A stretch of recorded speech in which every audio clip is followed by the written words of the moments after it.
Ladies and gentlemen, we will call to order the meeting of the Washoe County Board of County Commissioners for March 12th. And we will start by asking Mr. Liparelli, our illustrious DA, to lead us in the Pledge of Allegiance.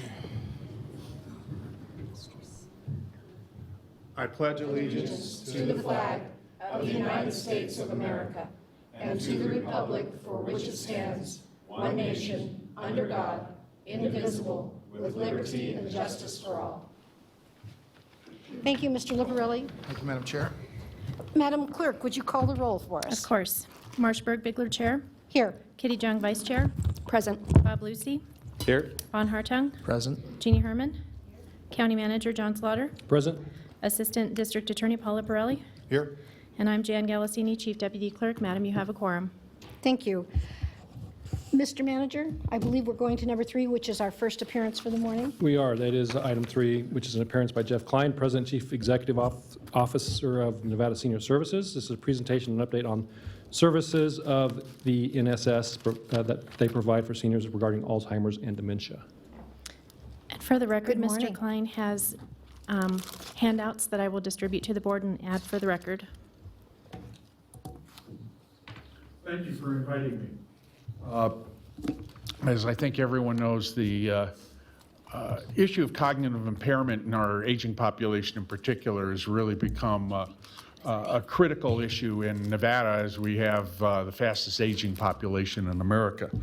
Nevada Senior Services is very committed to the maintenance of our citizens in their homes and avoiding unnecessary institutionalization. So our programs are very much organized to provide an integrated dementia services environment where we keep the caregiver and the patient, or as we would say in our end of the universe, the care recipient, in the center of everything we do.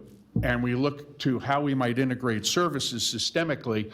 And for us, that means a no wrong door system, which integrates all aspects of care in an integrated network that avoids duplication, ensures that people don't get asked the same question 37 times, as so often happens when people get bounced from agency to agency, and looks to what both the care recipient and the caregiver, or care partner, as we like to say, are able to accept. So it's having a robust program that balances all their social, medical, and family needs. And as you can see from this chart, that system combines typically community-based service model programs such as adult day services, but also needs to address issues of nutrition, housing, transportation. For if we fail in almost any one of our initiatives, we fail all the way across the board.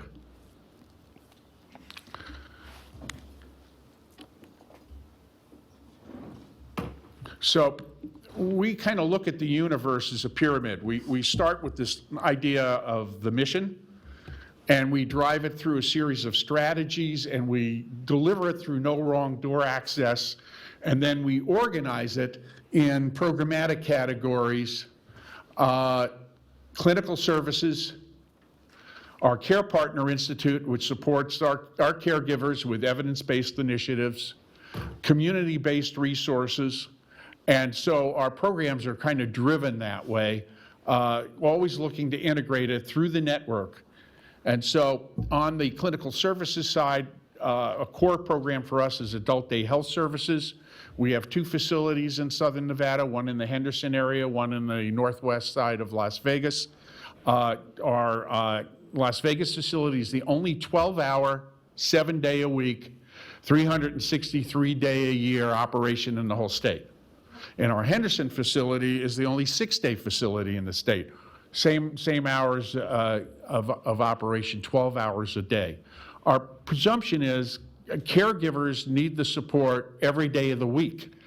So closing on weekends, closing early, is not an adequate solution, we think, to being able to create that support, particularly in a state like Nevada, where we work 365 days a year, and we work 24 hours a day. So adult day health care, integrated services, we have nursing, therapies, education, conversation, stimulation, and the arts. We utilize a creative aging process, so connecting mind, heart, and spirit through the arts, graphic arts, drawing, painting, movement, dance, trying to create programs that would have sequencing that stimulate the cognitive aspects of living. Early memory loss, Nevada Senior Services has the only early memory loss program in the state, and that's a tragedy. When 10% of our population has a cognitive problem, and we have one early memory loss program, day program in the state. We've recently, by the way, started an initiative that we hope to partner with Washoe County on, and we got some grant money from the Brookdale Foundation to start a early memory loss here in Washoe County. We hope we'll be able to continue that together. New Pathways Cafe has been very successful for about the last 8 years in the Las Vegas area. Then we have a moderate memory loss program called Connection. So as people begin the transition in their memory difficulties, a highly structured program needs to continue from early stage memory loss, which is more conversation and stimulation, to moderate memory loss, which begins to start to deal with the impact of the disease on the person and the family. So we tend to integrate that with some of our other services, including adult daycare. So while they have their own clubhouse, if you will, at the center, we have them go to the adult daycare for lunch and for entertainment, so that they get used to the idea that at some juncture, they need more resources, and we deal with the stigma of that transition early. Seniors and young folks are very reluctant to engage in adult day health services. Caregivers feel stigmatized by it, and so do the care recipients. Once they get into it, they love it, but the concept of it is very problematic. So we try to create transitional systems that allow people to make that progression without barriers. And then we have our geriatric assessment program. There's one at UNR at the Sanford Center now. We had the first one in the state. Transdisciplinary geriatric physicians from Touro University, occupational therapists, nurses, social work, in a very intensive diagnostic and care planning effort. So as we move into programs, we have care consultation, evidence-based, telephone reassurance, but also telephone supportive for the caregiver. So it gives the caregiver a chance to consult, be coached, and work with problems of how do I manage behaviors, how do I access resources, how do I deal with some of the healthcare delivery issues, and so on. And the program was originally developed by the Benjamin Rose Institute in Ohio, and we introduced it to Nevada about 2 years ago. Caring for You, Caring for Me, a Rosalind Carter Institute developed program, 10 hours of classroom where the caregiver of the family caregiver and the professional caregiver can get together in a modularized conversation over 10 hours to discuss issues of behaviors, depression, managing family issues, and so on. And the give and take in that program is just absolutely amazing. And we find that it dramatically improves the performance of our professional caregivers. It gives them a whole new insight into the family side. And the family caregiver are able to pick up techniques that professional caregivers get as part of their training and experience. And it's a program we have a lot of passion for. Hospital to home care transitions. This is our latest. So we're very excited about this. When care transitions programs were being developed federally and demonstration projects around America, they carved out people with dementia in particular. So none of the models were designed to work with family caregivers or people with cognitive problems. As you may know or have experienced personally, the classic discharge to home from the hospital is the discharge person walks in the door and says, oh, by the way, you have somebody you can call who can come get you. You're going home in 3 hours.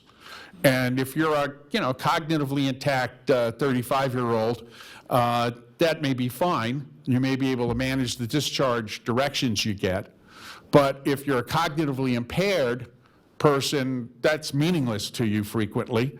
And if you're a caregiver who's fried from months and months of caregiving and now overnight 24/7 in the hospital, you're in no position to take the information in you need and then manage what happens when your loved one comes home. So we have worked with Rush University Medical Center in Chicago to create a new platform, a new model that we've introduced to work with caregivers through that process and their loved ones to get them home, to give them a break in the action through a very intensive short-term respite process, use that respite process to work with coaches to help the caregiver begin to deal with their own issues, frequently depression, burnout, lack of resources, and the care recipient to ensure that they get locked into proper community resources for the things that might support them. Again, to keep them in the community and get them through that process.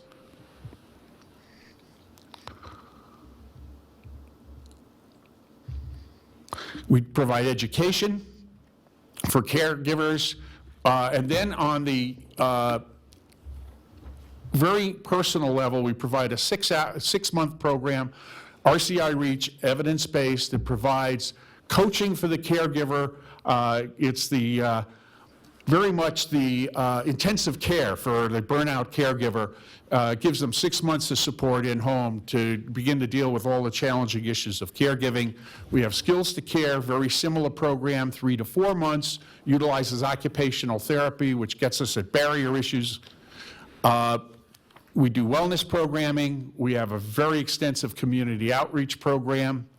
We do in-home safety modifications, really critical for both the person who comes home from the hospital and all of a sudden they can't get in and out of their home, or the aging person who can't navigate in their home or isn't safe in their home. We provide information and referral for the 4 southern counties. So it's not just the Las Vegas area. It's Clark County, Lincoln, Nye, and Esmeralda. So we're very used to operating in frontier, rural, and urban communities. We provide options counseling to caregivers. And then we have an in-home respite program. And I must say that many of these programs are made possible because we're able to get Older Americans Act funding through the Division of Aging. And ADSD has been our partner in this journey since we started. So outcomes. For caregivers, we look for increased self-efficacy, helping them handle the situations they have every day in their home. Their decreased desire to institutionalize, so we kind of deflate the tire a little bit, get the stress down so that they're less likely to want to put their loved one in an institution. We want to decrease their depression, decrease their feelings of burden, improve their health status. Caregivers tend to ignore their own health, and some of them frequently die before the person they take care of. So we're really sensitive to this idea of making sure the caregivers take care of themselves, and we want to decrease emergency visits and hospitalizations. Takes a lot of pressure off the family members. It's good for the dyad, as we say, but it's also good for our budgets as a state to decrease the cost of having people overutilizing the healthcare delivery system. Healthcare is not a solution for solving social problems, and the over-medicalization of aging is a real problem for us. And for the care recipients, it's the improved ability to remain living in the community, decreased emergency department visits and hospitalizations for the care recipient, decreased falls. And as we all know, falls and home injury risk is one of the biggest problems we have. And when a senior in particular ends up breaking that hip and ends up in that hospital, it frequently starts a spiral of high cost, deterioration in the family and in the care recipient that frequently leads to a premature death. And finally, we want to enhance everybody's quality of life. So Atul Gawande has become kind of a prophet, I think, for those of us in the healthcare industry as we look at the social determinants and outcomes of things. In his book, Being Mortal, which I really recommend to everybody, has said two things that I try to keep in mind in my daily life. One is, what we want for the people we love is safety. What they want is the ability to chart their own life. So this rings home, I think, as a societal view. He says a few conclusions become very clear when we understand that our most cruel failure is how we treat our sick and aged. It is the failure to recognize that they have priorities beyond merely being safe and living longer.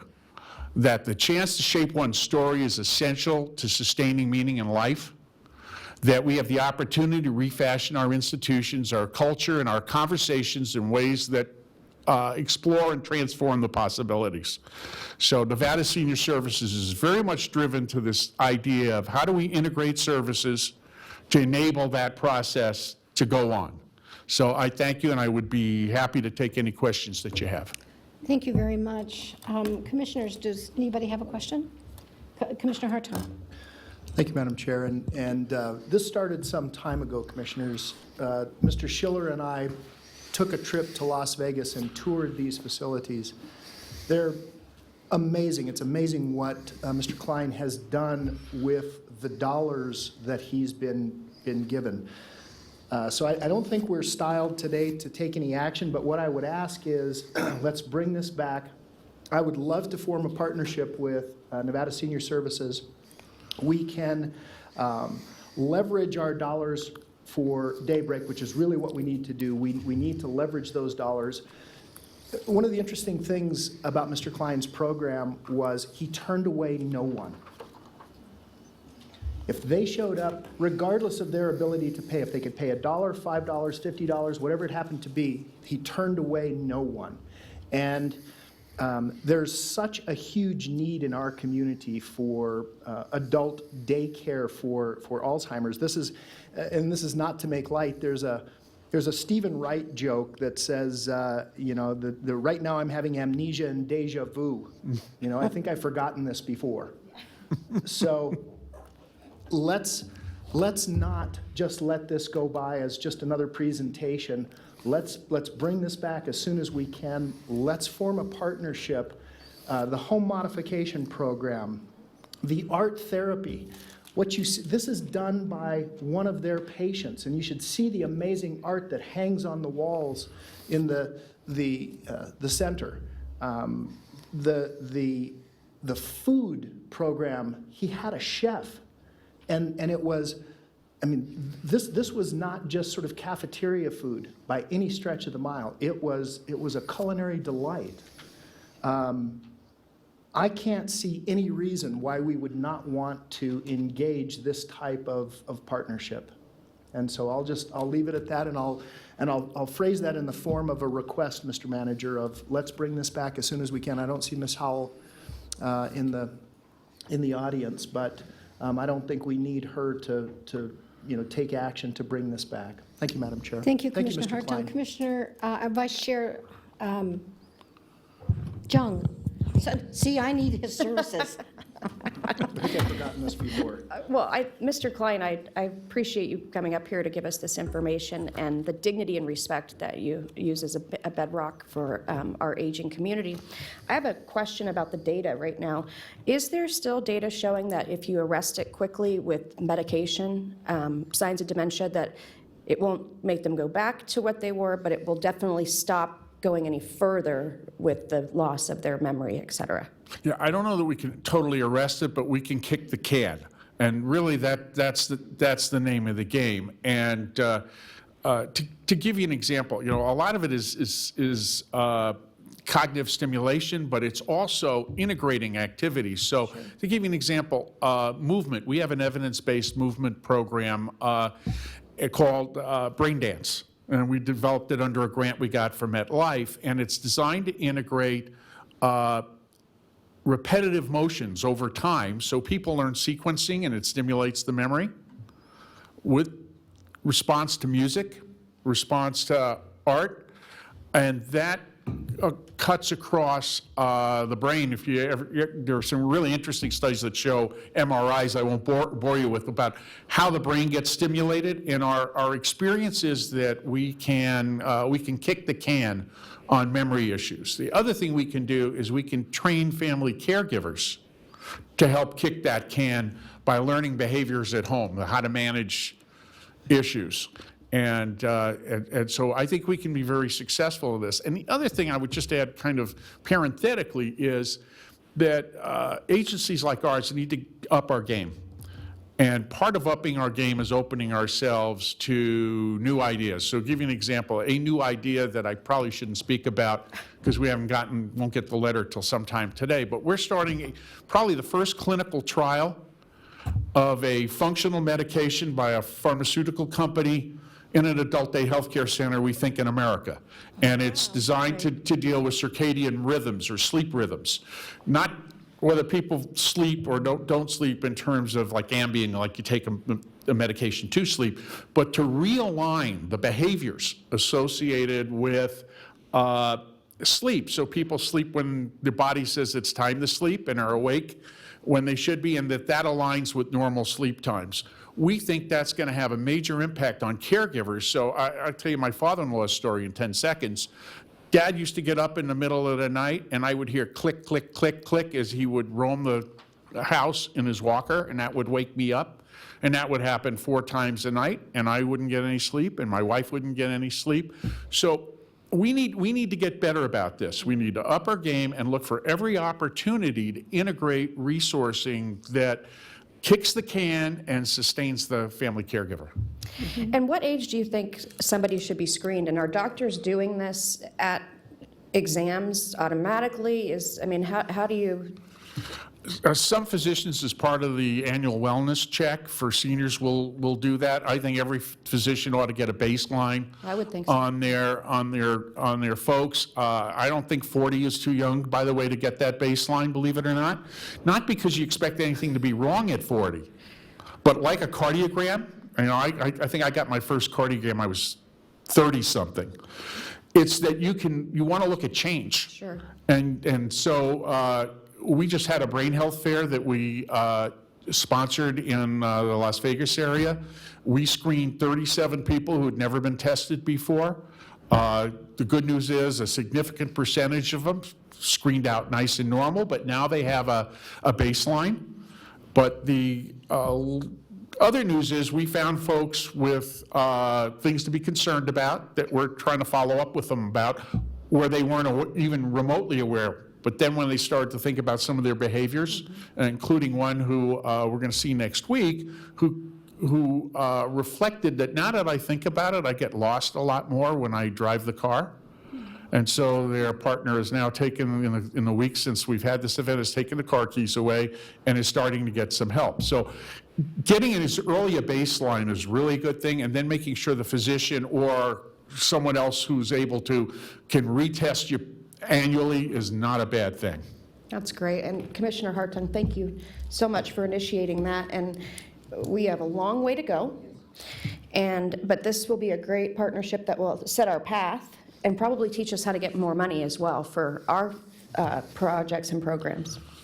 Thank you, Mr. Klein. Thank you. Thank you, Madam Chairwoman. Thank you, Vice Chair Jung. I appreciate it. Commissioner Hartung, did you have something else? You will be amazed how these guys leverage.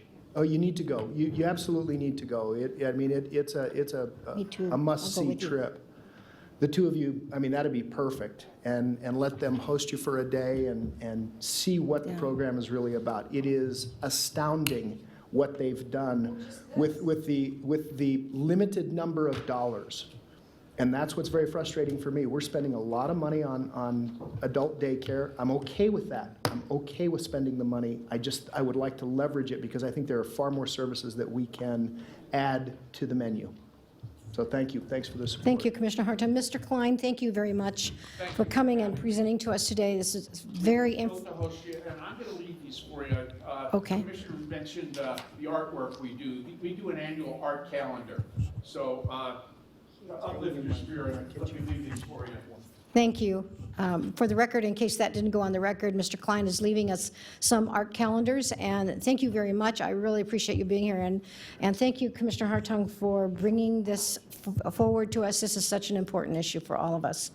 Having been the caretaker for my mother with dementia for 19 years, I totally understand all of the issues associated with memory loss. It's very difficult. Thank you again very much. Mr. Manager.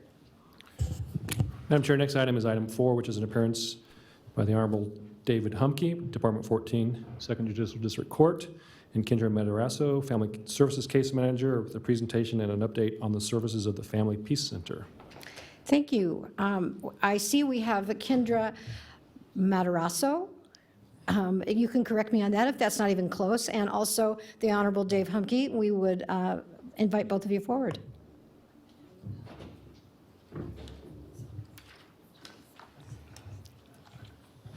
Good morning, sir. Morning, Madam Chair, Madam Vice Chair, Commissioner Lucy, Commissioner Hartung, Commissioner Herman. Nice to see you again. Nice to see you also. I don't come often, but when I come, it's regarding the Family Peace Center. And so is this appearance. I note that, wow, the time evaporated. I was noting your innovations. Wow, now it's going backwards. What did the guy say about the memory thing? Wow. My real reason for coming here was I heard you were cutting back the public comment time to 1 minute, and I was going to come and advocate for twice the 3 minutes or 3 times the 3 minutes, and that's my story. Sure. Sorry, Okay. I'll turn it over to the professionals now. Thank you very much. Thank you, Your Honor. Good morning, Ms. Madarasso. Yes, that's correct. Thank you. Good. Good morning, Commissioners, County Manager Slaughter, Assistant Attorney Liparelli. As Judge indicated, my name is Kendra Madarasso, and I am the Family Case Manager who oversees the daily operation of the Family Peace Center, and I'm just here to give you some information on what it is that we do. To get started, the Family Peace Center is a program of the Family Services Department of the 2nd Judicial District Court. The center has been operating in our community for more than 20 years. Our mission is to provide a safe and caring environment where children and parents build healthy relationships and strong families. As we all know, separation and divorce is seldom easy. For some families, it's necessary to be in a supervised visitation program so parents can exchange or visit their children in a neutral location where they have cases pending in the Family Division of the 2nd Judicial District Court. The Family Peace Center furthers the Washoe County strategic priority of safe, secure, and healthy families. Supervised visitation is the contact between a non-custodial parent and children in the presence of a third person responsible for observing and ensuring the safety of those involved. Some of the reasons that we see parents come to the Family Peace Center while they have cases pending is because they suffer from substance abuse, untreated mental health issues, alcoholism, or they haven't had contact with that child in a significant amount of time. There are benefits to all parties who use a supervised visitation service. First, children worry when they don't have contact or are unable to see a parent. So visitation removes this worry and allows them to have contact in a safe and appropriate space. Ultimately, it's better for children to have consistent visitation with a non-custodial parent. For the non-custodial parent, they're able to maintain a relationship with their child, increase that parent-child bond, and they're able to visit that child in an undisturbed setting. For the custodial parent, they can feel secure knowing there are monitors ensuring visitation between the non-custodial parent and the child is safe and appropriate. In 2017, these are just some statistics that we put together. We provided 1,077 supervised visits. There were 162 families that were served. We provide approximately 50 families on a weekly basis an opportunity to visit with their children. 233 children were able to engage in visitation with their non-custodial parent. And of that 233 children, 34% of those are a vulnerable population of children under the age of 5. And 70% of the families that come through the Peace Center have a history of family violence. As you can see on this slide, we talk about the length of visitation services. The Family Peace Center is designed to be a short-term solution for families to use while they're working through issues in the family court. This slide represents approximately 76% of the families have used our service for less than 6 months. On the far end of the scale, you'll see the 3% of the families have used the service for more than 24 months. Those are families that have significant mental health issues or struggle with substance abuse, and it would be unsafe for that child to visit with that non-custodial parent in the community. And we assess those on a family and individual basis, so that's why we allow certain families to continue using our service.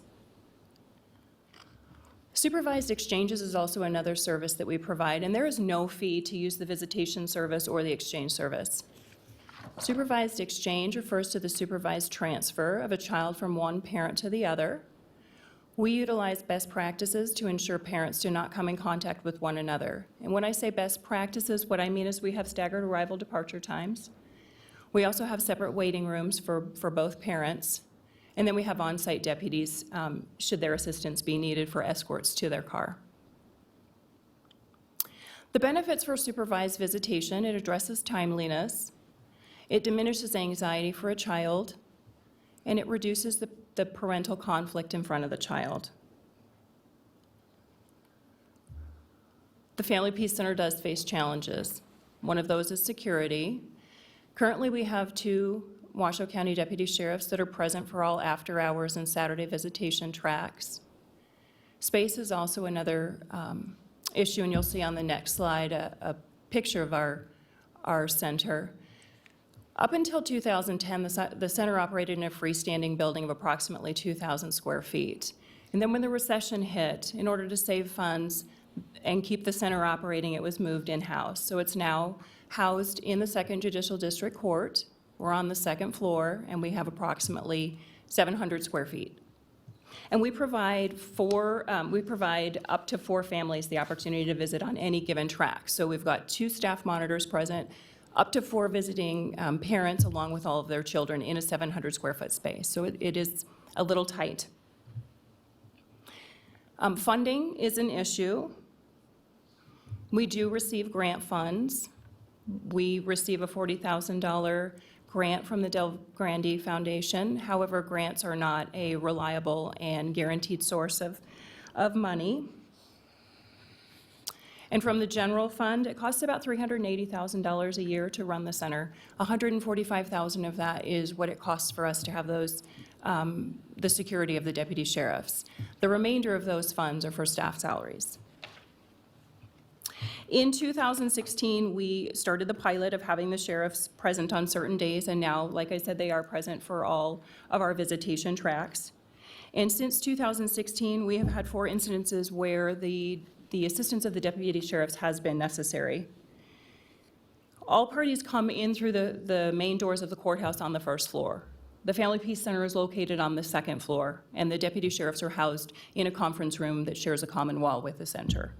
We had a custodial parent enter the courthouse and come through the screening process with a gun in their purse. That was stopped at the screening, and the guards contacted the deputies. The deputies came down and assessed the situation. Ultimately, that parent was arrested and criminally charged. We had a visiting parent slap their child during visitation. Again, in that instance, the parent was arrested and criminally charged. We had a visiting parent become disruptive during visitation because the parent did not agree with our policy related to cell phones. We don't allow cell phones to be on during visitation. And when staff attempted to speak with her about that, she became disruptive to all the other visiting families that were in the center at that time. The deputies were used to escort that parent off the premises. And lastly, we had a parent arrive and argue with staff over the extended protection order policy related to gifts. We don't allow gifts to be exchanged when we have protection orders in place. That particular parent became argumentative and belligerent. The deputies assisted. That parent was arrested and criminally charged. This is a picture of the Family Peace Center, and as you can see, it is 2 adjoining rooms. We provide all kinds of games and activities for parents to engage in with their children. We allow parents to bring food and snacks. Many of the visitation tracks occur over the dinner hour. It looks much larger in this picture than I think it really is. As I indicated, it's about 700 square feet. And we would invite you, if anybody wants to come and see the space, we would be happy to give you a tour. And lastly, in closing, I would just like to leave you with 2 things. Among the things that children report liking, the availability of games and activities, being supervised, feeling safe, having a choice, having other children around that share similar experiences, and the ability to spend quality time with a parent. And this last quote comes from a custodial parent who used our visitation service last year. And I'll just read it for you. It says, "To all Peace Center staff, thank you so much for the services you provided my family. My children haven't seen their dad in 2 years. You provide a safe, warm, and comforting place so they could reunite with him, along with giving the rest of us assurances of their safety.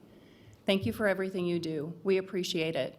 You provide a much-needed service for our community." I would like to thank you for giving us the opportunity to provide you some information on the Family Peace Center, and if you have any questions, we'd be happy to answer those. Thank you very much, Mrs. Matarasso. I appreciate you being here.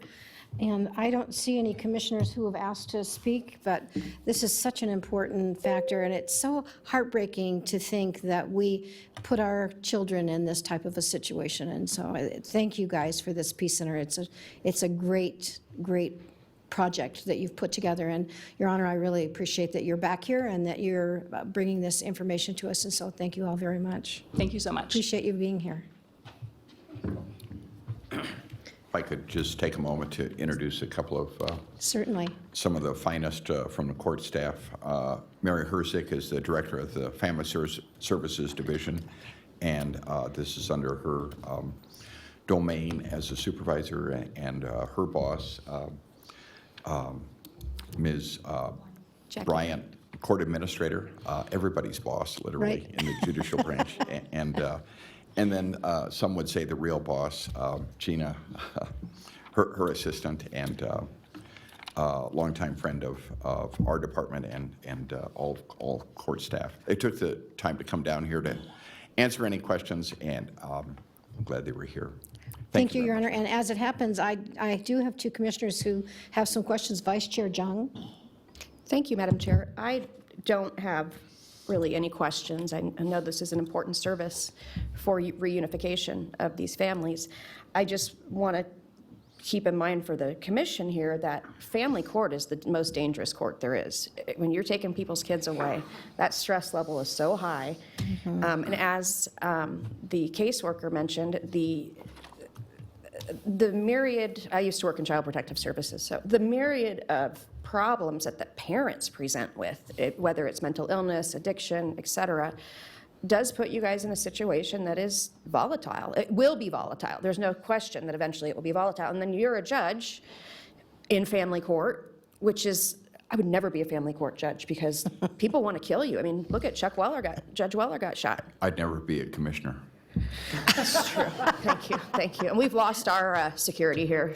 We used to have sheriff deputies, and now we have, but I love you, Mr. Security, but we used to have, armed people. We don't have that anymore either because the sheriff's budget is flat like everybody else's budget. But let's keep in mind, this is a high-stress, high-conflict situation. And imagine if you were in that situation, right? Your kids were taken away from you. And we had to, I mean, I only did the job for 6 months because it was too much.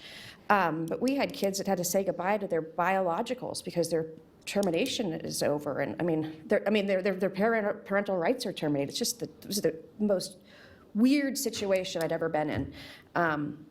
So whatever we can do to protect you and make sure that you are as safe as you can be and that this is truly conflict resolution and not heightened conflict. Thank you, Madam Chair. Thank you, Vice Chair Jung. Commissioner Lucy. Thank you, Madam Chair. And I want to share, I concur with Commissioner Jung. It's a service that is so woefully needed in our community. As a husband of a family law attorney who practices quite frequently in family law, children quite often in instances, and Judge, you'll be able to attest to this, are utilized as chess pieces in divorces and unfairly. These children have no voice and they have no ability to tell their parents one way or another, and it's sad and it's very disruptive to their lives and their development. And it's services such as this and these family peace centers that really make a difference in these young children's lives as they continue to grow within our community. And we look in today's society, and we can look at all the different changes and some of the instances that have happened recently. A strong family unit has always been one of my strongest beliefs that contributes to safe, secure communities.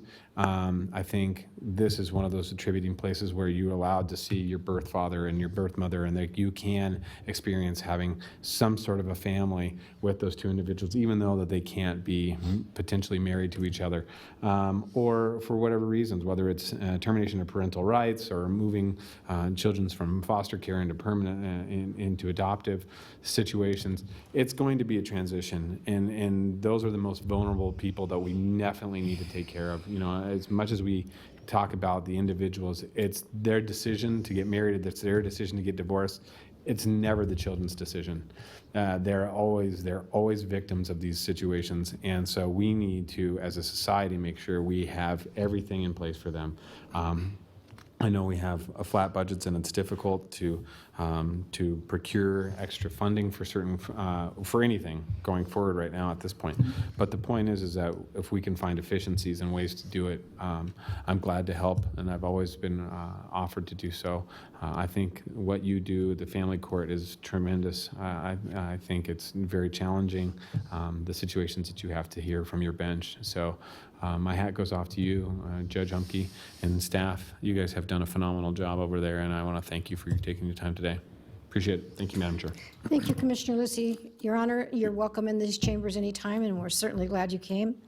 And we miss you. I miss you guys too. Thank you to your wonderful staff for coming also. We really appreciate it, and you guys do a great job. Everything these guys said is so true, so thank you. Thank you so much. You bet. Take See care. you. Madam Chair, for the Have a good day. record, a brochure was handed out to the board and placed on file with the clerk. Yes, thank you very much. That's good information. Okay, Mr. Manager. Madam Chair, our next item is item 5, which is public comment. Comment heard under this item is limited to 3 minutes per person, may pertain to matters both on and off the commission agenda. Commission will also hear public comment during individual action items, with comment limited to 3 minutes per person, and comments are to be made to the commission as a whole. Thank you, Mr. Manager, and we will start with Ms. Tammy Hold still.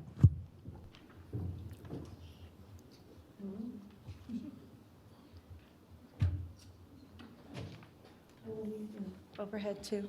Could we have the overhead, please? Oh, it's on. Good. Okay, thank you. Tammy Hold still, Lemon Valley Swan Lake Recovery Committee. I'm tired of saying the water's still there, I'm still here, so we'll go with, when the water's gone, I'm gone. One of the words that keeps being thrown around by the commission and staff and is being misused is the word transparency. As used in science, engineering, business, and humanities, and other social contexts, this operating in such a way that it is easy for others to see what action are performed and understand them. I'd like to start now with what was put on the North Valley's page this weekend. I'm not sure if anyone has put the latest Antelope Valley activity together. The power extension up Manahorn Hill is for large pumps installed at the tank at the church property. The well drilled on Bedell Flat last month is adjacent to Fish Springs' 36-inch water line. It could seem like, to me, that it's a predecessor to re-injection of the sewer treatment at Bedell Flat Aquifer from the Stead Sewer Facility. This aquifer is also Antelope Valley's aquifer.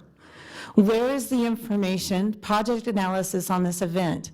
What is the original proposed for the Fish Springs water injection? Public notice? There's your questions. This is coming from your residents, and they have not heard what is happening. It isn't from a lack of me not trying. If you are doing something right, you would be shouting it from your rooftops. But instead, it's been dead silence. There's nothing on the radio, there's nothing on TV about what is happening out there. So this is not transparent government. And we ask why? Because you don't want your residents asking questions. You don't want us knowing. Well, maybe it's time, since there's a lack of cooperation with Washoe County, that maybe we start asking for a federal environmentalist to look into what is going on with this in the rogue county that we live in. I'd also like to let you know that the land bill that you guys are proposing, the residents are aware of your plans, and they are doing their own campaign against it. It is public lands, and it is for our use. Thank you. Thank you. Mr. Jeff Church. Need a little oil. The Tin Man. Good morning, Mr. Church. Good morning. How's everybody today? We got a full group today. My name is Jeff Church. I run a couple websites, renotaxrevolt.com and renopublicsafety.org. 3 different issues I want to chat about today. Briefly, I do have a handout for you on the homeless. I appreciate Ms. Jung and Commissioner Burksbigler being on the CHAB or CHAB or however they pronounce the new homeless committee. I do have material. I believe I sent some to Ms. Jung, but if you need any more, I've got a lot of research material, and enjoy your reading. And you're going to need really good eyes to read that handout, but I do have the PowerPoint. Number 2, just a polite reminder that going back to 2012, the commission, some of whom have been in this room today, the county commission has promised us action on the subsidizing of the crime lab. And we have minutes, again, 2012, 2014, and here we are, 2018. So I'm just urging you to deal with that. It is an election year, so I think people are watching, and we do have all these new sheriff candidates that are going to inherit, well, one will inherit the problem. There's about 7 different candidates. And finally, I'm proud to say that I have filed for school board at large, Washoe County School District at large. I look forward to working with you in that capacity in the future, and those members of this commission that are on the Oversight and Spend Capital Projects Committee. I'll talk more in the future about my background and what I'm going to bring to the school board, but just a little bit of a reminder, the Money Ranch High School cost $35 million to build. With inflation, that would be about $70 million today. During the WC1 campaign, in writing, the school district told us that it would cost $110 million for a new high school. That's a lot of money. Oh, but wait, after that was done, they upped it to $135 million for a high school. Now, the figures I'm hearing for the new high school, possibly Wild Creek, are up to $150 million. And I appreciate those members of the Oversight and Capital Projects Committee that have stood up to that and said, wait a minute, maybe there's options, this is too much, we've got to look back. I did compare the increase in inflation and spending for what Reno is spending, for example, or Washoe County or RTC, and the school bill is way higher. So they can't blame it on inflation. They can't blame it on the costs of construction, because Washoe County is doing a much better job of managing that. So I appreciate your time. I look forward to serving alongside you in the future when I'm on the school board, especially those 2 members, which I believe would be, let's see, Miss, who is on the Oversight Committee? I don't have that here, but the 2 of you that are on there, I work, or Sermon and Ms. Jung, I look forward to working with you. Have a great day. Thanks. Thank you, Mr. Church. Next, we have Mr. Scott Carey.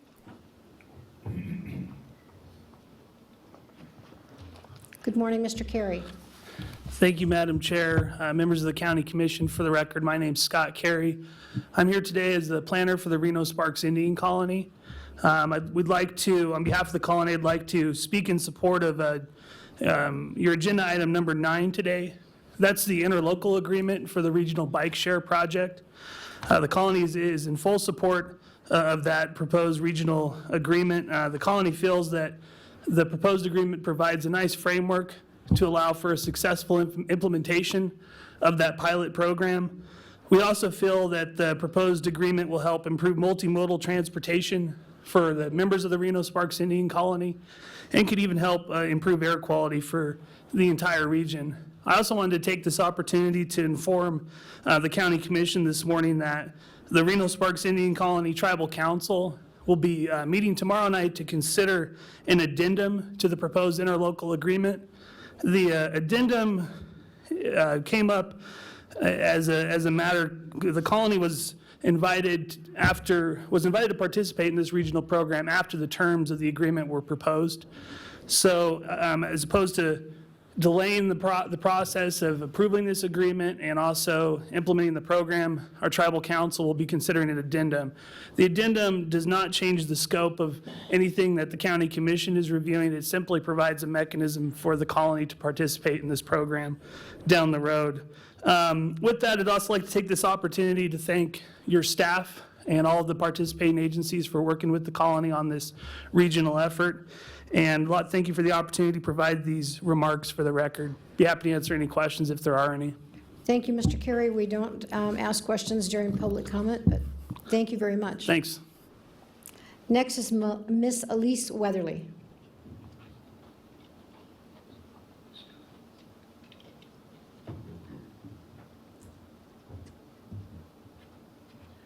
Good morning. Good morning, Miss Elise Weatherly from Washoe County. First of all, I wanted to say thank you, Mr. Hartung, for bringing in the people, caring for the old people. And I realize that what I've got is I've got a little bit of both. I've got a house that's got an old person and a young person, and we do the best that we can to make it. We don't get any community help for the most part. We pay our own bills and stuff. But I was hoping that Mr. Klein and Matarazzo would stay because I've got some things to say to them, but I think they're like the rest of us. Once we say our piece, we want to go, right? We only want to be heard. We don't want to listen. Sometimes. I'm blaming others because I do that with myself. But what I would say to Mr. Klein is we all want to make this about individuals, right? We don't want the government to come in and say, you have to be institutionalized. You don't get a drug. You have to have a drug. It's based on individuals. The only thing I would ask them to do is take a close look at the comfort care that's issued by Renown. I saw somebody go through that comfort care. It was not comfortable. It was horrendous. And that person, she had good physical attributes because she took good care of herself physically, but she was losing her mind, and so she didn't have a say about this.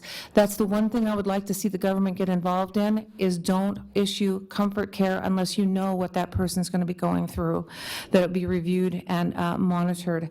And also, what you guys have to do is you have to do the ideal versus the real, right? It's like money versus mercy, right? The homeless situation. I would rather put money into probably the kids than the homeless people, because actually I've had personal experience with homeless people. Guess what? They want to be out there. Okay, I don't want to pay for them, all right? I don't want that to happen. Alcoholism, too. It's not a disease, you guys, it's a choice.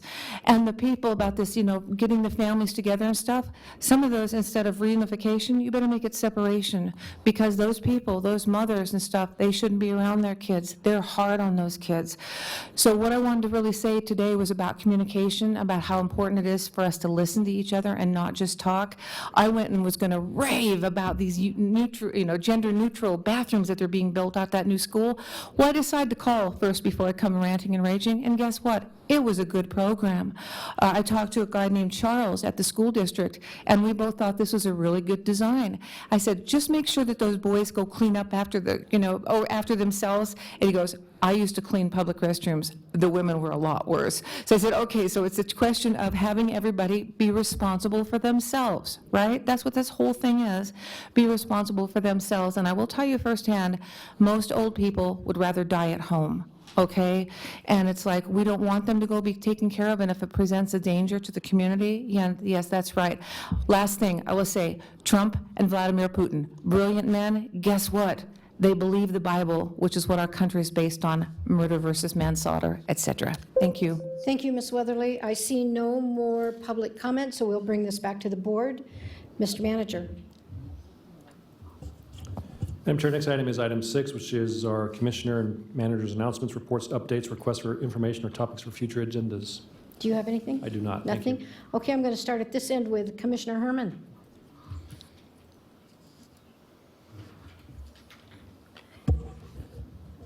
All right, so some of us were gone for a week or so, and we were pretty busy when we were gone. We were in DC and visiting with a lot of our elected officials there, and always begging and asking for help. But anyhow, the trip over was kind of exciting. It was the second most wild plane ride I'd ever been on. The first one was worse, yeah. But this one was the one that you saw on TV.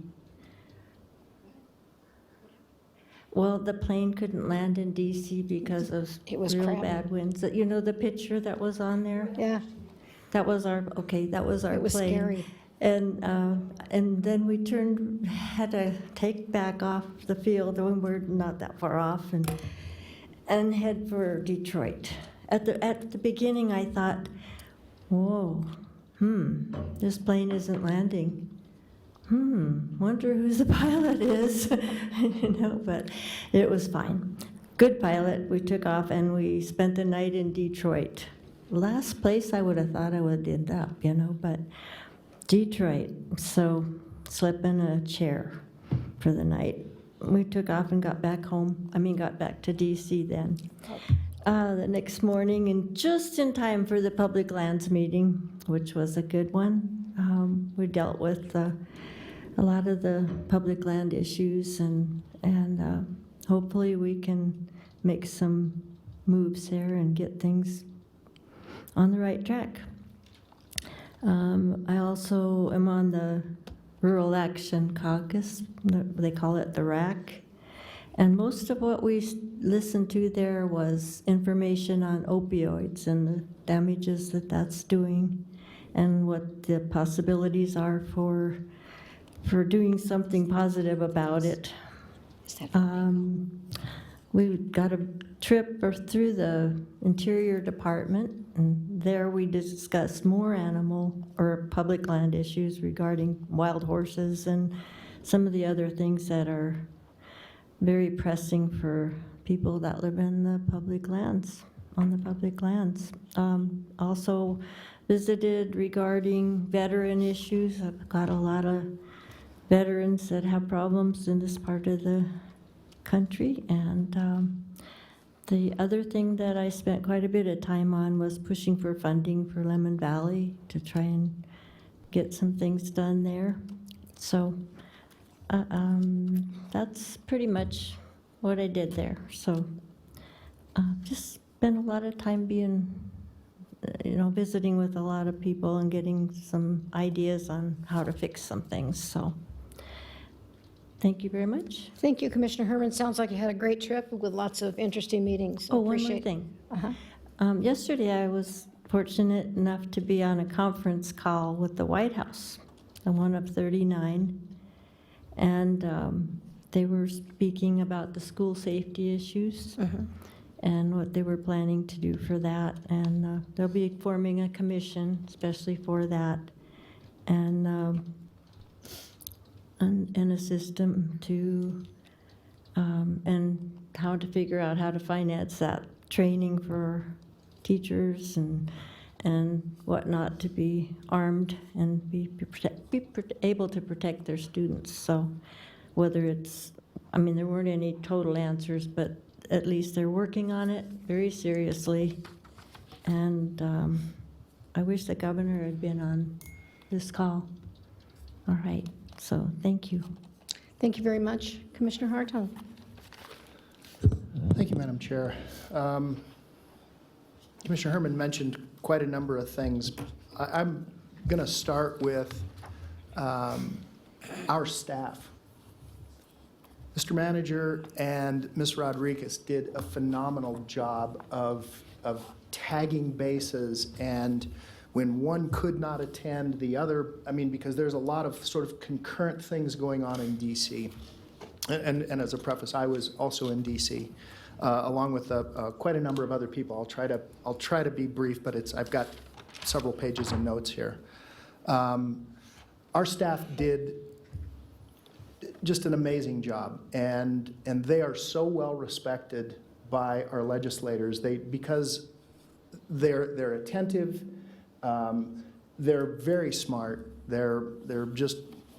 I feel so blessed as a commissioner to have them working on some of these issues with us. So the trip to DC, we met, not on hers. No, I was on a plane. I was in steerage. You had to go to the back of the plane and then you keep going. That's where they had us. So if anyone thinks we were flying first class, you are so wrong. I was back with the bags and the bed bugs. So, and that's fine, no big deal. It was a rough flight. Ours going in too was very, very bumpy. But I'll start with the people that we met with. Our lobbyist, former Congressman John Porter and his son Chris Porter, Dan Maurer, Brian McAnallen, Ilse Walton, they do a great job representing us, and I'll tell you how I know what a great job. When we met with Representative Titus, Dina Titus, she called John out as always being there, talking to her staff, working with her staff constantly, as did Senator Cortez Masto. So I mean, they're doing a great job for you. You don't realize how many hours they put in. They're representing us very, very well. So we had an opportunity to meet with Mark Amadei, Catherine Cortez Masto, Dina Titus, Dean Heller, Jackie Rosen, Ruben Kewen. Yeah, we really did. We had an opportunity to meet with everybody. The things that we talked about were, and there were no decisions that were made, by the way. Those were representatives. I'll talk also a minute about what we did at the DOI, the Department of Interior /BLM.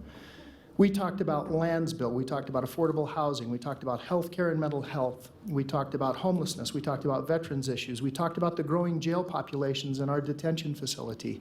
We talked about infrastructure, roads, I-11. The stretch from I-80 to, the stretch from, of I-80 from Sparks out to Fernley. We talked about that. We talked about the Spaghetti Bowl. We talked about 395 North. We talked about water. We talked about the Water Innovation Campus. We talked about wastewater. We talked about broadband in the rurals, and especially how it could potentially be utilized for health care. We talked about Crossroads and 24/7 and how we might be able to get some assistance. Yeah, we talked about a lot of things to these folks, and they were very attentive. I'm not telling you we're going to get anything, but they were attentive listeners. Ryan McGinnis from Governor Sandoval's office was also there, and I talked to him about many of these same issues that we have, these emerging issues, and the issues that we have that in dealing with some infrastructure. I was not terribly kind when it came to 395 North and the Spaghetti Bowl and how long it has taken us to address that problem. The governor in his office has known that it's a problem since he was elected, and NDOT has let that problem go. I'm sorry, I apologize, but I'm not going to let it go. This is not something that just sprang out of the woods, and it's been an issue for a long time. At the Department of Interior and the BLM, we talked about sage grouse, the lands bill, wild horses, proposed new boundaries for the BLM regional management plan. We saw Tim Williams, Brian Steed, and Kathleen Benedetto. So we met with some really high-level folks there. So they know what our concerns are, and they're very attentive and understanding. So I'm looking forward to continuing this conversation.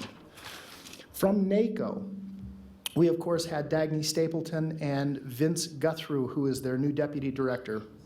Great fellow, great. Vince is he's a very smart young man. They make a great team.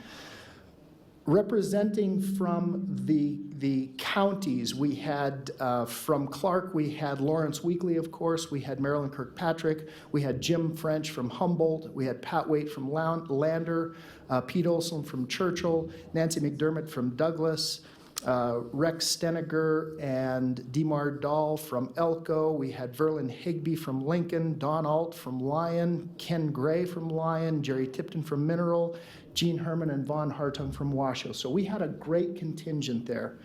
From the chamber also had a fly-in meeting. It was really a great meeting, and there was a lot of people there. The RTC was there to participate. From the RTC, of course, we had Lee Gibson, we had David Jickling talking about transit issues. And by the way, that was one of the issues we also talked to them about. We talked about transit issues and how we can solve some of those problems potentially with rethinking how we deal with transit.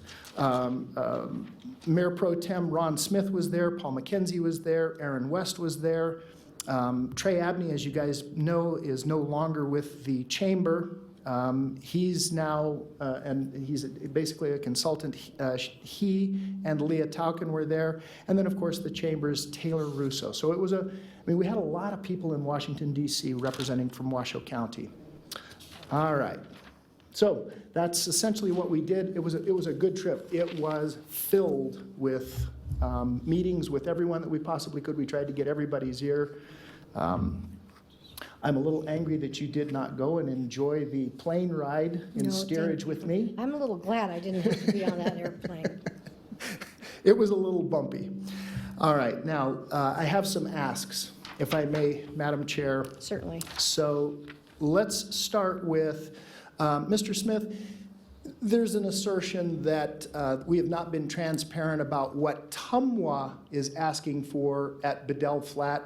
I'd love to have John Enlow come in and talk to us. Right now, it's nothing more than an ask as far as the land is concerned. It is for a rapid infiltration basin, RIB. Those rapid infiltration basins are used everywhere. It's probably one of the dandiest ways to get water and clean it back down into the groundwater system, because it doesn't immediately go into the groundwater system. It has to be filtered by 300 or 400 or 500 feet of earth, and it's not an instantaneous process. In many cases, it takes years. And this is why Tumwa is trying to study it. So we're going to, the idea is if the BLM will give us some property, that's where this starts first. This is not a done deal. This is not a project yet. This is an ask for property. So I'd like to have Tumwa come in and talk to us about what's actually happening, because it is being discussed at Tumwa very openly. So now let's start with some simple things. We have what I would refer to as horologic madness. Commissioner Lucy is looking at me like I'm nuts, and yes, you are correct, sir. It's all good. As you know, that I'm very involved in timekeeping. I love great old timekeepers. That's not the reason for this. I would like an agenda item asking to go to NACO to deal with daylight savings time. There is absolutely no reason why we should be participating in this antiquated process of moving the clocks forward, moving the clocks back. During the summertime, there's this really funny thing. It's called the sun. And if you take a sundial out and set it up in the summertime, it will read incorrectly because we are not on the proper time. So I would just ask for that ability. If the commission agrees, let's have a short conversation about it, and let's try to get the other 16 counties on board with that. Okay, now the real stuff. Mr. Manager, can we have an ask? I'd like to have an ask of an accounting, perhaps biannually, of the Spanish Springs stormwater utility, the cost, the maintenance, number of new hookup fees, the amount left on the bond, and the projected time of retirement to that bond. I think it's only fair. We're asking people to pay for these things individually in certain areas. We pay for a stormwater utility in Spanish Springs. Nobody else in the community pays for that. I'm okay with that, that's fine. But I think that we have a fiduciary responsibility to tell people where we are in that bonding process and when that bond will sunset. And I think we have some others as well that maybe we can start creating programs anytime we have special assessments where people can easily find the information of time to retirement of the bond. So that's my first ask. Number two, I recently watched the proceedings held by the City of Reno regarding Stonegate and was surprised to see Washoe County has agreed to assume dedication of all wastewater conveyance infrastructure under the city's roads inside the Stonegate PUD being served by Washoe County's Cold Spring Waste Treatment Facility. I would like to have an ask for discussion and possible action regarding the sale of wastewater capacity, I'm okay with that part, and who becomes responsible for the associated conveyance infrastructure under the streets inside the city boundaries. That's my, okay, so that's my first ask. Here's an easy one, Mr. Manager. Can we place a shortcut on the homepage of the county's website that leads to the candidate profile page info? The current path is just far too complex. Yes. It's terrible. Thank you. That should be an easy one for Josh. Then my last item, and this is something, Mr. Manager, you and I have talked about. This is not because of things that have been said today or any of that. This is something I've been asking for some time, so I'm going to make a formal ask. If the commission sees that it's a valuable ask, we can invest, because it's going to invoke the 2-hour rule. I'm calling it powers, duties, and responsibilities, and there are many general and implied powers and duties of the county commissioners. The authority granted to make decision finds its basis in law. Can we have a review of NRS chapters 244, and I know that there are other places like 211020, which says the county commission has these duties, and I'm okay with all of those duties. And by the way, I do not believe we have shirked any of the over 30 headings of all the things that we have duties of. And it's duties like, you know, creation of boards and commissions and certain ways that taxation occurs. I don't think we've shirked any one of those duties. As I read through it, I could not find one that we have not addressed. But I think it's important that we at least had that conversation. And what I'd like to do is I'd like to ensure and tell people and prove to people that we are fulfilling all of our legal duties as required by statute. At the same time, can we get some information regarding the county's statutory obligation to operate homeless shelters solely? Is it the county's complete responsibility to operate a homeless shelter? There's been some assertions recently that say that we do have a complete responsibility. I'd like to know what that is.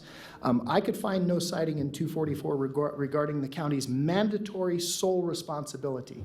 I read through it, but I'm not a lawyer, so perhaps I've misinterpreted. But you stayed in a Holiday Inn last night?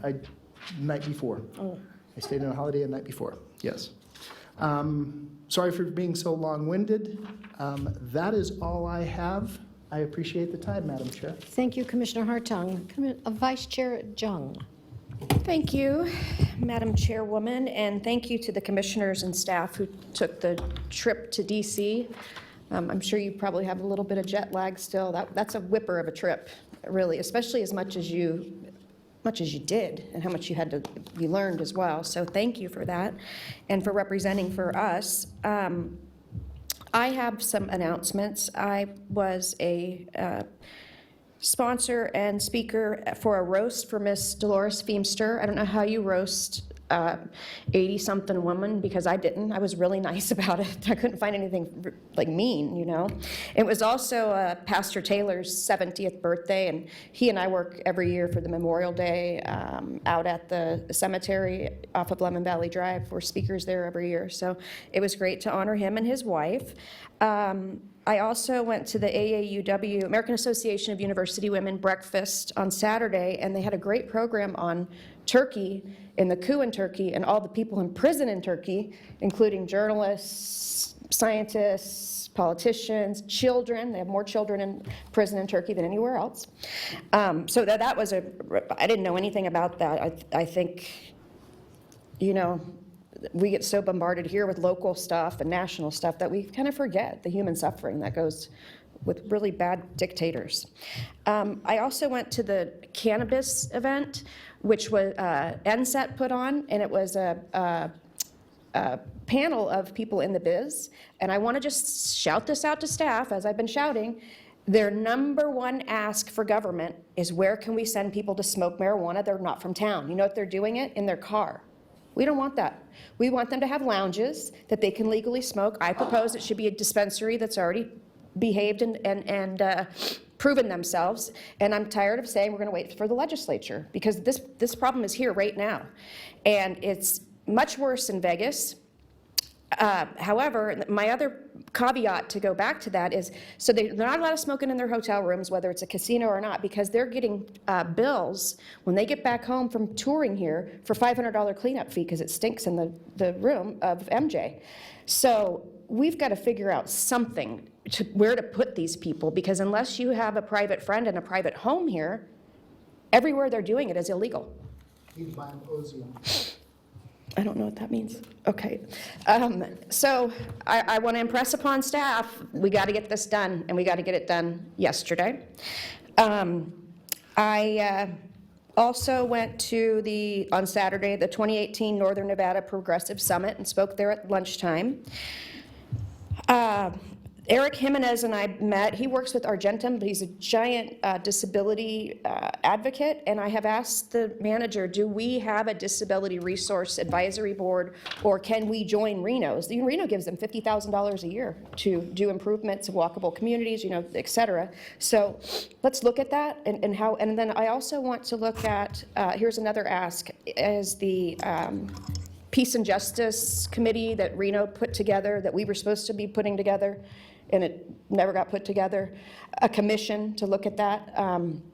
So I do need an update on that. Doesn't need to be here, just let us all know where we're at on that. And Lynn Barker met with me. She's a City of Reno Sustainability Manager. I would encourage every one of you to meet with her. She's doing some really progressive, interesting work, making us be eligible for quality of life issues. And then I went to the statewide partnership on the opioid crisis working group, of which the governor appointed me to. That was last week in Carson City. It was excellent. There was Vegas, tuned in via video, and they're not messing around with this now. I mean, this is not just a Band-Aid over it, because some people were concerned when I announced that on social media. The Attorney General is very serious, not just about the criminality of the opioid problem, but the social problems and how we are going to address this. Doctors overprescribing. There's one county, I wrote it down, but I didn't bring it with me. One county has more opioid prescriptions, one of our small counties, I want to say Esmeralda, more opioid prescriptions than there are human beings in that county. So we have to get a handle on this. No, I'm not moving there. And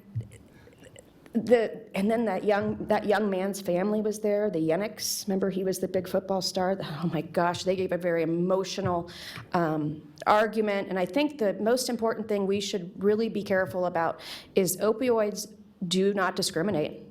Very rich people have kids that OD, very poor people. And a lot of what we're learning about young people when they get their teeth removed, or they're student athletes, they have a shoulder worked on, the doctors overprescribe them these opioids and they become junkies. So I will keep you abreast on that. We meet every quarter, and Dr. Knight was there, our district health officer was there. It was a very well attended and informative group. So if you want to do any one-offs, I'm happy to give you all the data and information that I have on that. And that is all I have. There is a donation and consent. I just wanted to let you know that. Thank you, Vice Chairman Jung. I appreciate that. That was very good information. I'm curious if, Mr. Manager, if the county is working with the governor on school safety issues. I know that the governor has a school safety program together also, and I don't know whether he's including representatives from the counties or just from the school districts. So just as a way of announcement on this item, we have not been requested to participate, but we will reach out. Okay, thank you. All right, and that closes. What about Bob? He said he had, Bob told me he had nothing. What about Bob? Wasn't that a movie? Yeah. Okay, so we will close item 6. Oh, Commissioner Hartung. One more thing, and Commissioner Jung brings up a great point with respect to opioid use, and this is why, Commissioner Jung, I had asked for some assistance in the ORs with emergency dental issues, because the OR has no ability whatsoever to treat an impacted wisdom tooth, as an example. And what they'll do is they'll treat the pain. The ER? The ER, forgive me, ER. ER, I'm sorry. Deja vu all over again. The ER, thank you so much for correcting me. You're absolutely correct. The point here is that, and it's not that they're trying to exacerbate the problem, it's quite the opposite of that. They're very, very cognitive of they're cognizant of the issue, and they dispense very sparingly, but that said, it's still part of the problem. As opposed to treating the problem right then and there and to say, okay, we need to get rid of this impacted tooth, they give them drugs. Thank you. Yeah. Thank you, Madam Thank you, Chair. Commissioner Hartung. All right, so we will close item 6 and move on to the consent agenda. Mr. Manager? Do you have Madam Chair, any changes? there are no changes. Item 7 is your consent agenda. It's represented in items 7A through 7G2, and I know that Principal Keller was here on item 7G2, but I believe it's lunchtime at Glen Duncan, and he had to get back to do lunchroom duty. Okay. All right. So, Commissioners, any comments, changes, anything? Commissioner, Vice Chair Jung? I just want to point out to the public that item 7F, as in Foxtrot 1, we are adopting a resolution to donate one of our surplus 2003 3/4-ton two-wheel drive Ford F-250 medium-duty pickup truck to the Gerlach General Improvement District and provide other matters properly there too. They definitely need it, and we were able to donate it to them. So we, as per usual, this county does everything we can with the little bit of money that we have to sustain programs, and especially in our frontier communities that need it the most. So I'm proud to bring that up to all of you. Thank you. Thank you. And the other one that is key is 7G1. You say it. Which is the one regarding the 150th birthday celebration for the Reno's 150th birthday celebration that's going to be hosted by the Reno Aces at the Greater Field on May 9th. And I think we're participating in with donating some money to that, and I think it's really key for us to point that out and tell everybody it's happening. Absolutely. Doesn't look a day over 149. Commissioner Hartung, did you have something else to add? Okay. All right. With that, do we have any public comment? There's nobody signed in. Okay. With that, I will take a motion. So moved.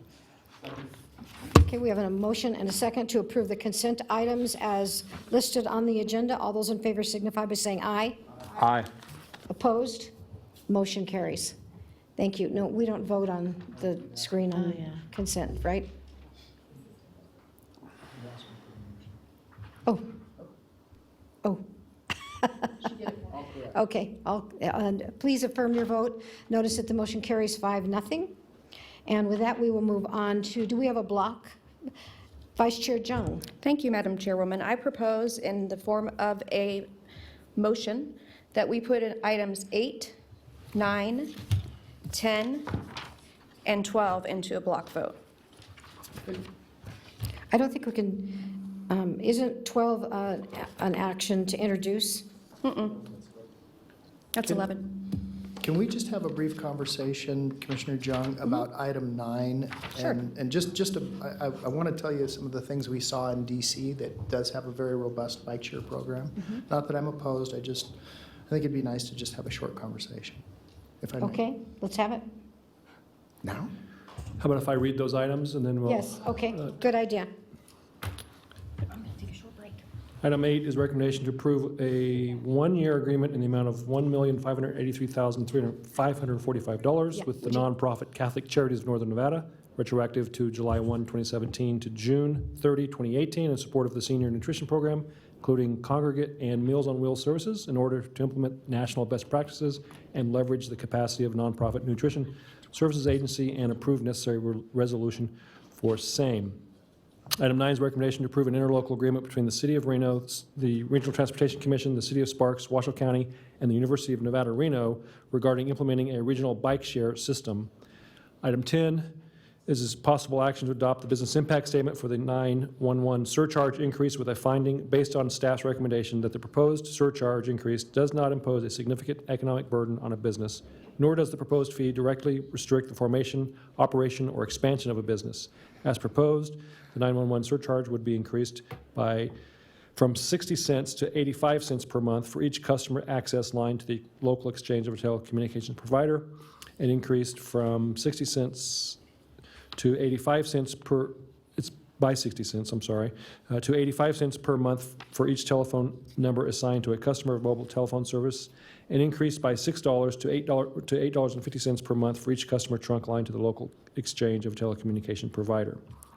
And item 12 is a recommendation to authorize for a joinder contract to purchase body-worn cameras and related supplies to the State of Nevada 3273 contract for services of independent contractor awarded to Axon Enterprises of Scottsdale, Arizona. Estimated expenditures are $730,579.25 per the contract term, and if approved, authorize purchasing contract manager to execute all relevant contract documents and agreements. Thank you, Mr. Manager. Do we have any public comment? I do see where to go. I did see public comment on item 9. We haven't done that. Oops. Madam Chair, we do have Elise Weatherly signed in for consent. I'm sorry, which one? Elise Weatherly signed in on item 8. For some reason, it's fallen off my screen, but that's okay. Ms. Weatherly? Okay. Elise Weatherly, option number 8, if I were on your board, you know what I would do? Regardless of what anybody else did, I would vote no. The reason I would vote no is from personal experience. I've gone over there, and I wouldn't take the food for free. I think that I have discussed that many times before, and you guys are going to go look into that. But I know, too, that my words kind of fall on deaf ears. So, am I anti-religious? No. The senior nutrition program, the Meals on Wheels are not handled effectively as businesses. Having had personal experience in both areas, I would say no unless an accountant went in there and took a look at it. The person that I told you was on Comfort Care, she was part of the Meals on Wheels program. When she died, when she was taken away, her whole freezer was full of unused Meals on Wheels programs. They come and deliver them, but she wouldn't eat them because she didn't have the wherewithal to put them in the microwave and cook them. Didn't have anybody there to do it. So it really wasn't a terribly good program. As far as a nonprofit organization, the Catholics, have you seen the Pope's house? Have you seen the Pope's robes? Have you seen the Pope's gold things that he wears? To me, nonprofit means that the person that's in charge does not make out like a bandit. Okay, I've been in nonprofit organizations too. They take advantage of people. They say that they are there for other human beings, and they take that money and they pocket it. And then if people like me say something, we're crazy. Gosh darn, I'm crazy. I'm in the crazy crowd because what? I like logic. I like truth. I like accountability. I like things that balance. And I think that this is not well-spent money on my part. You know, as far as the phones go, the extra $250, not happy about it for the 9/11 thing, but I'll take that. But this one, I would say no. So what I would suggest instead is do Ms. Jung's suggestion. We need to have places for people to smoke their dope, right? Because I've gone to restaurants and it's ruined my meal because I can smell it emanating from other people. I don't like the smell. I don't like contact highs. So why don't we turn that into the cannabis quarters over at the Washoe County building where the senior citizens meet? Everybody can go over there, and then they can get high for free. They could have it at the opiate replacement program, because I never wanted that cannabis program in place. I don't want to smoke dope. I used to do it as a kid, as a younger person. It wasn't good, but it does increase your appetite. So maybe if they had it over there and they could smoke the dope over there, the people could come in from out of town and smoke their dope for free. The senior citizens could get their high for free, and maybe the food would taste better. Okay, thank you. Oh, and I'm going to leave now because I have other things to do. Bye. Thank you. And I see no other public comments on any of these. Okay, so we will close public comment. Commissioner Hartung, you wanted to speak on 9? So, do we have any staff here that can basically talk to us a little bit about what the idea is? Or Mr. Manager, can you, and here's the reason why I say this. When we were in DC, there's multiple bike sharing programs. There's the dockless and there's the docked. But what I did see, which was really interesting, Mr. Manager and I were traveling from one point to another. We happened to be walking, and there was a band of hooligans, literally all on rideshare bikes, literally filtering down through the street, and they were not obeying any traffic laws, and I mean none. And there was probably 20 or 30 of them. I mean, this was this huge band all on these orange bikes. That's how you knew that they were on rideshare now, or bike share. Now, that said, I mean, I understand you're gonna have those issues, but what concerns me is how would we institute this program whereby we don't become responsible if the private sector is not willing to engage in bike share, at least as a 3P, a public-private partnership, then why would we? This is a question. Would you, and I'll phrase it this way, because this is a very simple way that I try to look at many of these kinds of things. Would you invest your own money? And if you wouldn't, then why would we invest taxpayer dollars in something like this? I mean, it's just that simple. And I realize that not all things are money makers, and I realize that there's some convenience things that we have to provide as, I'll call us a municipality. That said, I still question, I'd like more information before we start engaging public dollars in bike share. That's all. Thank you, Commissioner Hartung. Madam Chair. Mr. Manager? Commissioner Lucy. Yeah, that's me, Lucy. To dovetail off of Commissioner Hartung's comments, and I have a tendency to agree with them. I mean, I think when I've traveled to DC and into other major cities that have bike share, I've utilized the bike share, and it's very beneficial. But in those metropolises, it's beneficial because they have green spaces, and they're very large metropolises that have lots of roads and different things of that nature and complete streets, but it's always been in a downtown area. Washoe County, however, our tax citizens, our tax dollars, obviously everybody in the county pays into the general fund for us, and so our responsibility is to every citizen, whether you live in the unincorporated or the metro area. I think the benefit is only going to be to those in the cities. In the city, and it's truly it's going to be those who live in the downtown areas who don't have cars and utilize them to get to and from work.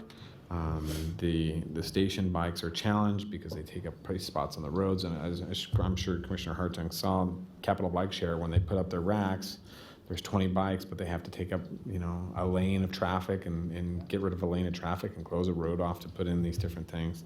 The Lime bikes are laying everywhere. It's a nightmare. There are challenges to both of these systems.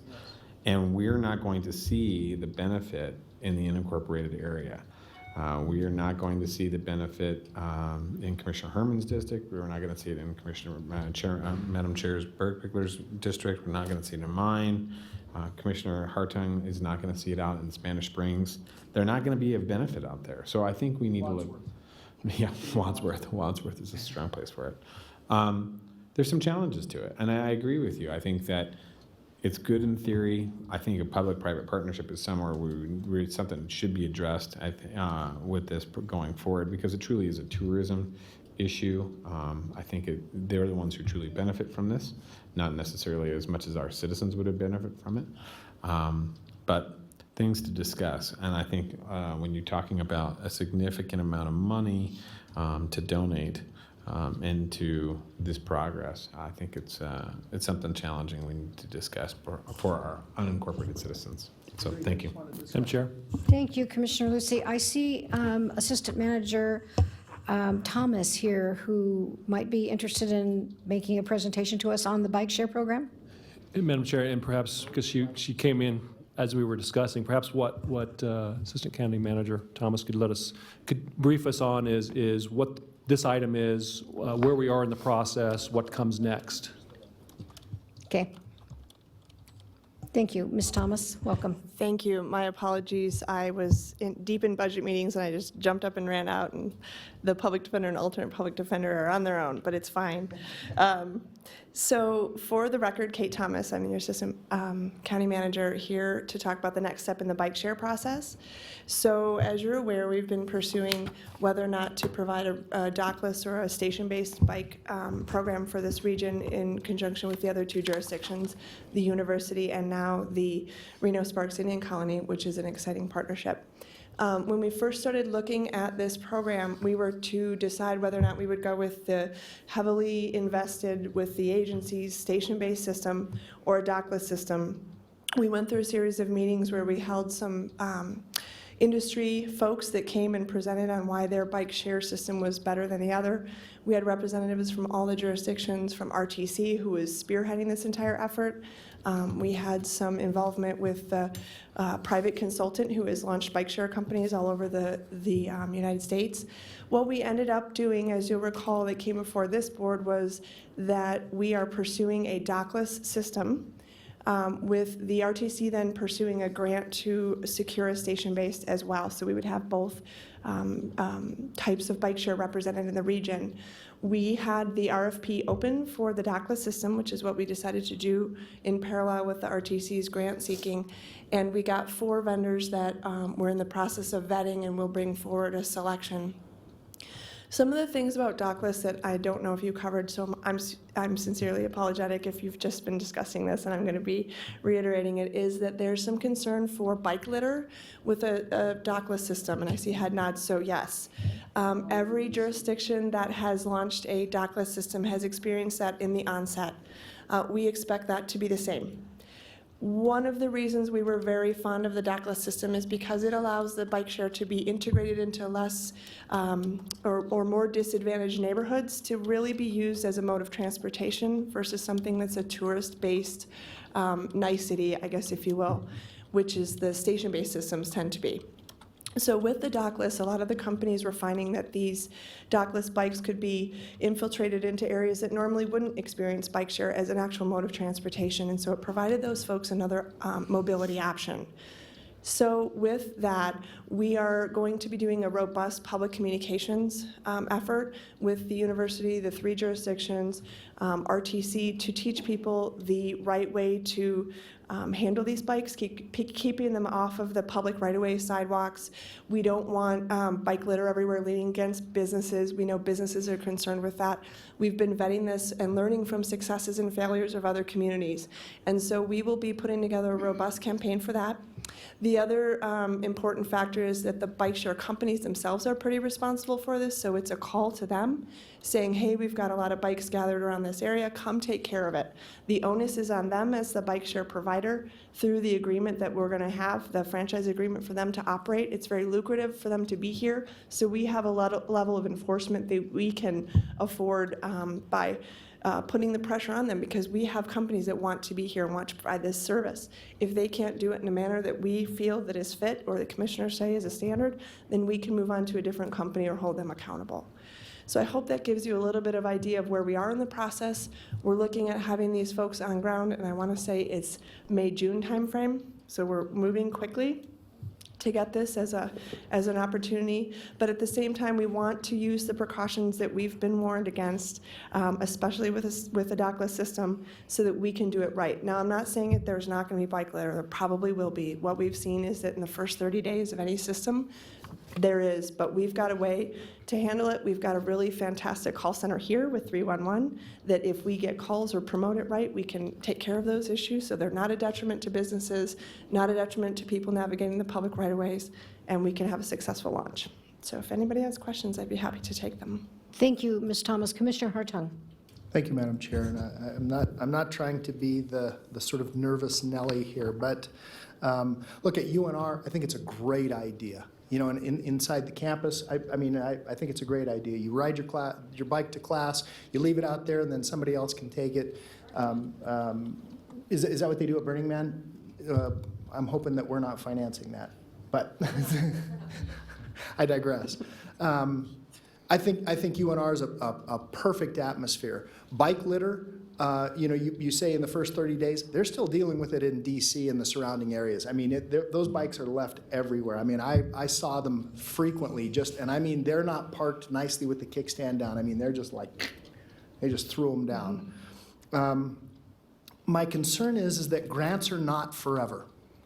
And what happens when they're not profitable? Then what they do is they come back and they say, hey, look, you've got this bike share program in your community and we're not profitable anymore and we need you to make up the deficit for us as a public agency. That's my fear. And again, I'm not trying to throw this to the curb, but I'm just saying I have some reticence about it, and I think that there needs to be some more conversation. I'm happy to engage in the conversation and go along with everybody.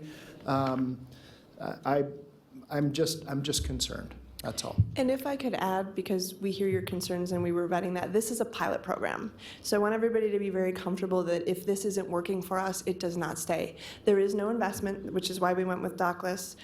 So there isn't the investment of the station-based system that then we would have to take on. And so I just want to make sure everybody understands that that's the direction that we're going at this point, is the pilot dockless bike share system out of the gate. Well, if I may, one last thing, Madam Chair. So was the parking scheme at the city of Reno, and I knew those guys, and the plan was good, and they also started with a similar. They had a bike share and a special bike rack lock scenario that ended up in a huge debacle for the city of Reno. And I'm not blaming the company. I'm not blaming the city of Reno. I think that there were promises made on both sides that were unfulfilled. I'm still. I'm a fence setter, that's all. And and it's not that I don't appreciate riding bicycles, and it's not that I can't appreciate, and I think, and perhaps we're slightly different than some of these other communities where you look at somebody like, let's say, Seattle, very different. Even though it's wet, it's not like Northern Nevada. Northern Nevada is a special place, and when I left town to go to DC, there was 8 inches of snow on our table in our backyard, and that was, of course, in March. So there are years when it's not going to be an issue, but it could just be very, very tough for these guys to be profitable 365 days a year, and it just I don't know whether we've reached the size of having the critical mass where it will operate itself. Am I making sense with that comment? Thank you, Madam Chair. Thank you, Commissioner Hartung. Vice Chair Jung. Thank you, Madam Chairwoman. Ms. Marshall, have we reached out to, what did I call you? Kate Thomas. Kate Marshall, Kate Thomas. Kate. Sorry. Miss Thomas. Deja vu all over again. Miss Thomas, have we consulted with the experts in the region, AKA the Reno Bike Project and Noah Silverman? I know he cuts our trees. My family's trees. He owns Noah's Park as well. He's a really cool kid. He had some concerns on both sides, and I just want to make sure that somebody that's in the business has their voice at the table, and an expert at that, and a tremendous advocate for biking. Great question. Yes, he was part of the initial meeting, the community meeting, as well as the analysis of all the bike companies that came in. So Great. The bike community was on board with us for this process. So yeah. Great, thank you. You have completely put yourself into a difficult subject matter situation. You can explain it with no notes or anything. So I've been doing it. You're my idol. Thank you. Thank you, Vice Chair Jung. Commissioner Hartung? Sure. So explain to me so that we all understand. I mean, I've looked through this, but what are we voting on today? What are you asking us to vote on, and where will we go from here? What are the steps? Line them out for me, Ms. Thomas Marshall. Thank you, Commissioner Hartung. Today you're voting on the interlocal agreement between the City of Reno, the City of Sparks, Washoe County, and UNR, so that we can all collaborate and work on this project together. rather than having different bike shares in different political jurisdictions, we have all worked together to collaborate and make this a successful endeavor. So this interlocal agreement says we will all work together, and then the city of Reno is the one that's going forward to franchise with the bike share provider during the pilot program. But the interlocal allows us to do that in concert with the city of Reno and kind of be their partner as they go through that franchise. So instead of having different franchises in all of the various jurisdictions, this interlocal allows us to go to the next step.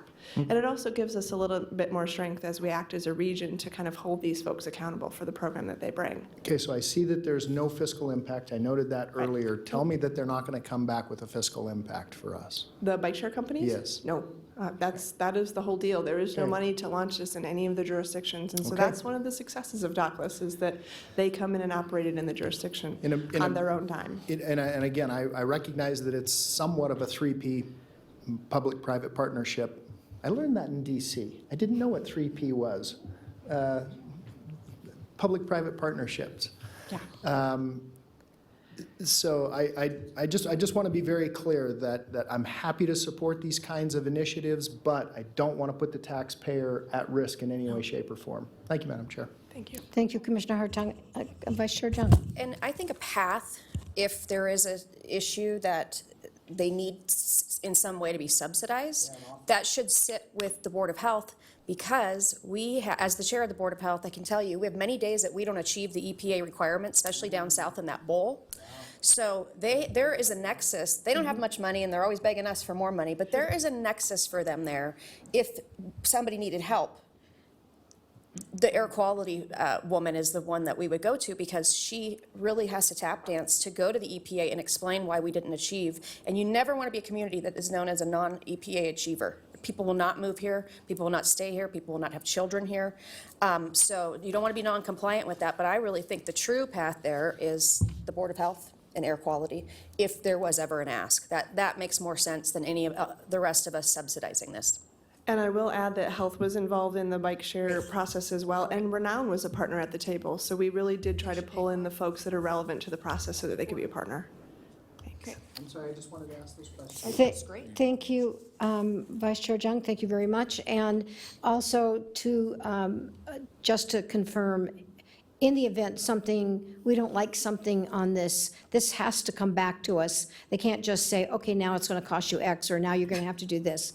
It has to come back to this commission. So to just reassure everybody, it would have to come back to us so we could address it again. Thank you. Thank you, Ms. Thomas, I appreciate it. So, Commissioners, we have this on a block vote. Do you want to vote on the block vote, or do you want to pull this out? No, I voted on it. Okay, so do we have any other public comment on any of these items? Nobody has signed in.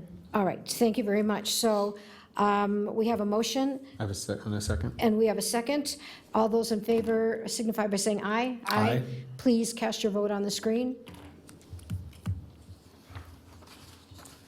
And when it's up, please affirm your vote, and the motion carries 5-0. Thank you very much, and we will move on. Mr. Manager, I believe we're on 13. I believe we're on item 11. Oh, we're back to We'll 11. need to do item 11. And this is introduction and first reading of an ordinance amending Chapter 65 of the Washoe County Code. Okay, Madam Clerk? I will do the first reading. First, I have a handout provided by Jamie Rodriguez correcting the report that was originally submitted. Okay.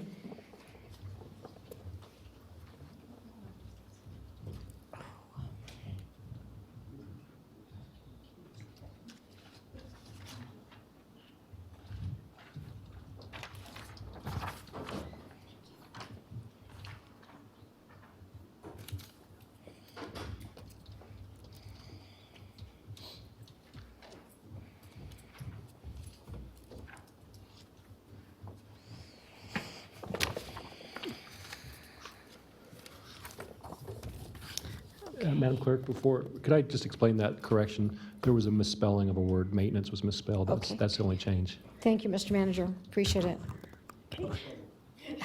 This will be Bill Number 1797, an ordinance amending Chapter 65 of the Washoe County Code by modifying the permissible maximum 911 telephone line surcharge by clarifying that the permissible Use of the 911 telephone line surcharge includes the purchase and maintenance of portable event recording devices and vehicular event recording devices in accordance with the 2017 Nevada Legislature's enactment of Senate Bill SB 176, and by specifying that the unencumbered fund balance shall not exceed $5 million at the end of any fiscal year.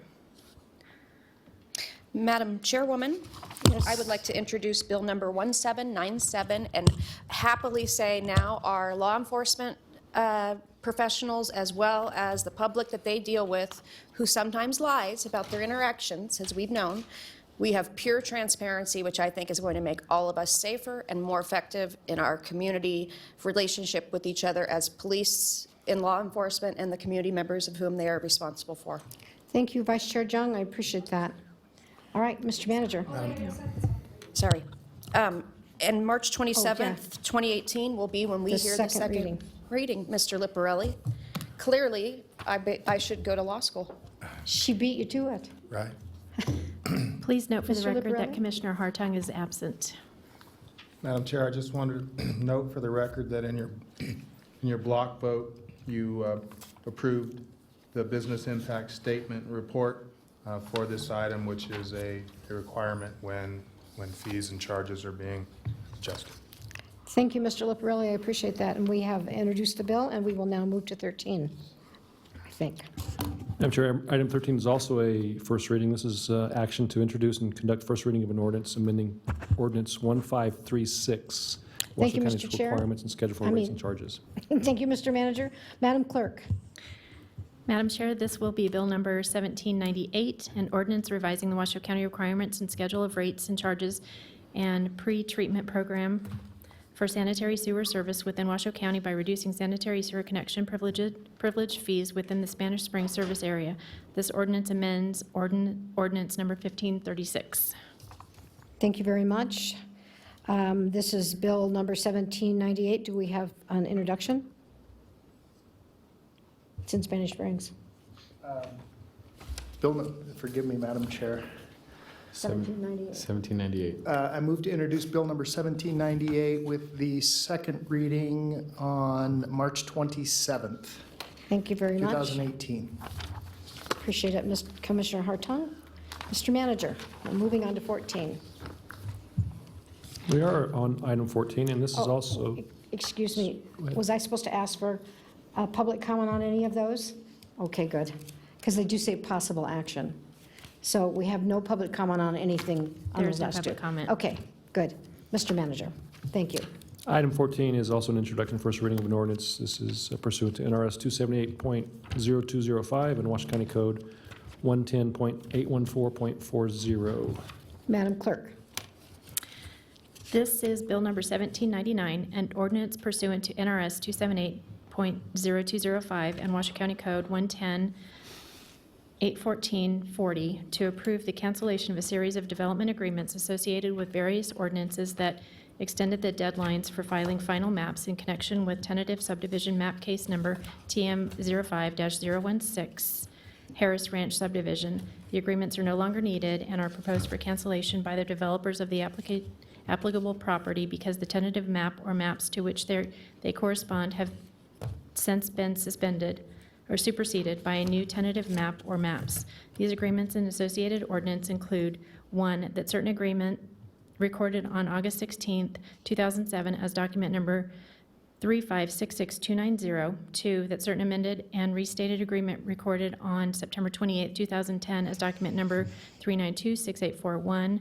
3, that certain ordinance approving second amended and restated agreement, Harris Ranch, recorded on November 14th, 2013 as document number 4298929.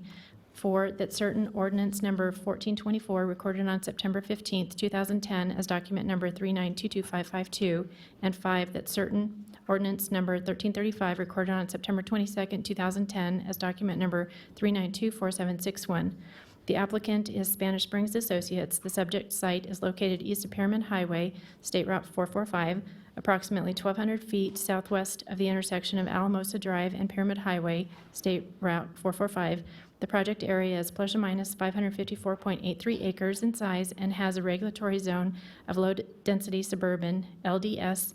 The site is located within the Spanish Springs Area Plan and is situated in portions of Sections 22, 23, 26, and 27, Township 21 North, R20 East, MDM, Washoe County, Nevada, APN numbers 534-600-01, 534-600-02, and 076-290-44. Thank you, Madam Clerk. I do think there's one change. I believe you said that the property is located approximately 1,200 feet southwest, and this record says southeast. Excuse me, it does say southeast. It is southeast. Okay, so I just to correct it for the record then. Commissioner Hartung. Thank you, Madam Chair. And just by way of introduction, this is really just housekeeping in our area. I move to introduce Bill number 1799 with a second reading to occur on March 27th, 2018. Thank you, Commissioner Hartung. Mr. Manager. Madam Chair, our next item then, we do not have a closed session, which was item 15, so we remove that from today's agenda. And the next item is item 16, which is public comment. I have no public comment listed. We have no public comment, so we'll close public comment, bring it back to the board for number 17. 17 is our commission and county manager's announcements. Okay, we have Commissioner Herman. I wanted to, for all of us to be able to thank the Department of Forestry and other state organizations for cleaning up Pyramid Highway. They've been doing a pretty good job.